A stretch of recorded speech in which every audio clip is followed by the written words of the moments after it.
Hello guys, Andrew here. Welcome back to Drew Tutorial. And in this video, I'm going to show you how to manage your email notifications for Facebook. And you can easily turn on or off which one you want and don't want. So follow these steps if you want to know how to manage these and turn them off. So all you have to do guys is simply click your account on the upper right hand side in Facebook and click on settings and privacy.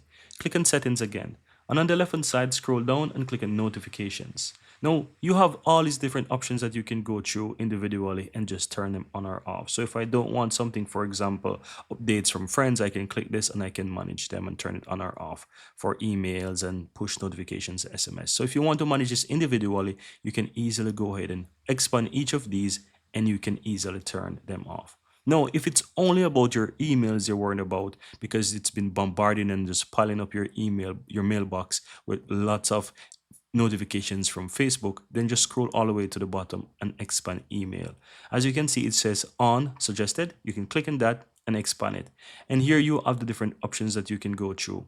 The cool part is that you have email notification section that you can just quickly go through all the email notifications that are currently on, and you can just simply toggle off anyone that you don't wish to have. And that's it guys, you turn them off and you will not receive those in your email anymore. They will still be coming in your Facebook account on the upper right hand side. You can expand and you'll be able to see those notifications. Or if you have them set as push notifications on your phone, you will still receive those on your phone as well. And that's pretty much it. That's how you'll be able to manage your mailbox, not receive a whole load of notifications coming to your email. And so you'll be able to reduce the clutter of emails coming from Facebook. And that's it, guys.